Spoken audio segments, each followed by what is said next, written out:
Rwanda's population was made up of mostly Hutus, who made up 85% of the population, Tutsis, who made up 14% of the population, and the Iwa, or the Pygmy people, who made up 1% of the population. Rwanda was affected by the Berlin Conference in the sense that when the European nations were taking their pick of the African nations, Rwanda was taken. The Bantu language was the most commonly spoken language in the Kingdom of Rwanda, which existed before it was colonized. The Kingdom of Rwanda was separated into city-states. In the 19th century, Rwanda had an empire stretching to Lake Kivu. Expansions were in the pursuit of spreading culture, not necessarily militaristic reasons. Even in the 19th century, there were still economic differences between the Hutu and the Tutsi people. Rwanda was initially colonized by Belgium. Belgium gained control of West Rwanda and Urundi in 1884. German East Africa took control of the eastern side of Rwanda in 1885. It took over Rwanda with only 2,500 soldiers. Germans thought that because Tutsis were tall in comparison to the Iwa people or the Hutus, that they were more European. Thus, Germans put them on a higher pedestal than any other ethnicity in Rwanda. During World War II, Rwanda-Urundi became a United Nations Trust territory. Belgium was their administrative authority. Until 1940, nearly all cattle in Rwanda were controlled by the Tutsi people, even though the Hutu people were the vast majority. In the 1950s, political visionaries such as Mwami Mutara proposed changes to Rwanda's society that would take the Hutu people out of the Tutsi suppression. He was able to make these changes, but that didn't erase the ethnic tensions between the Hutu and the Tutsi people. In November of 1959, there were Tutsi conspirators who tried to kill the Rwandan president. This led to distrust of the Tutsi people larger than had ever been seen before. Officials at the UN have stated that social tensions in Rwanda at the time were similar to those in Germany during the height of Nazism. This, of course, is shocking foreshadowing for the genocide that would soon come almost 40 years later. Rwanda gained its independence in 1961, only to be attacked by various terrorist groups in the following year. The terrorist groups were Tutsi-formed. Rwanda had established formal relations with 43 countries at this point, including the United States. The Rwandan genocide was brought about by the assassination of the president of Rwanda at the time.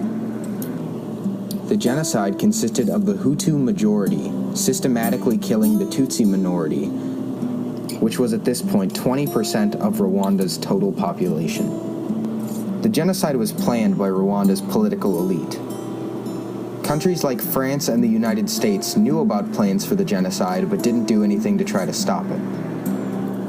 The RPF, or Rwandan Patriotic Front, which was composed largely of Tutsi refugees, had tried to stop the Hutu-led government. However, this only strengthened Hutu pride and brought about even more hatred towards the Tutsi people.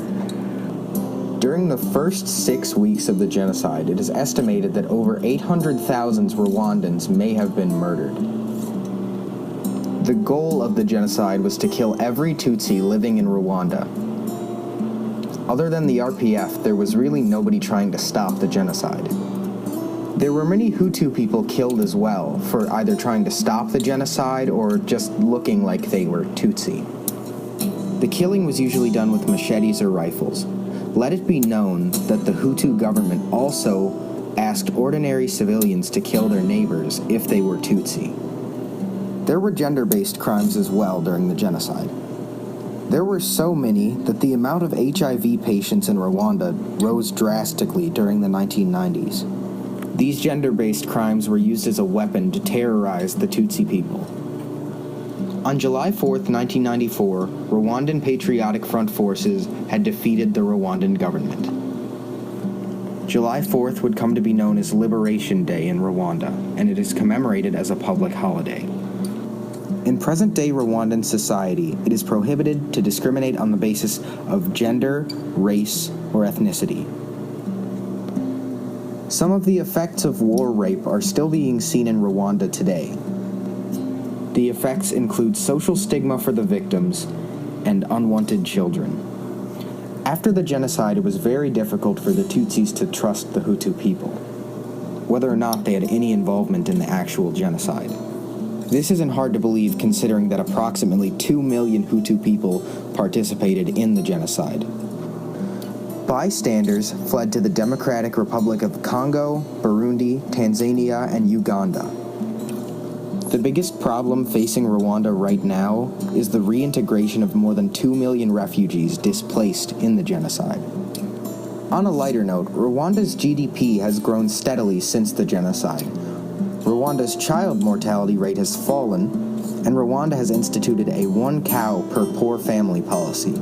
The cattle policy has helped to provide Rwandans with a source of income and has made it so that cattle ownership is not monopolized by the Tutsi people. Since the genocide, Rwanda has become a much more stable country. Their president replaced the pre-existing 12 provinces with 5 multi-ethnic larger provinces. Additionally, Rwanda now has relations with Burundi, the Democratic Republic of Congo, the United States, China, Belgium, France, India, and South Korea, to name a few. Rwanda's literacy rate is almost on par with the US's, being at around 75%, with the US's being in the low 80s.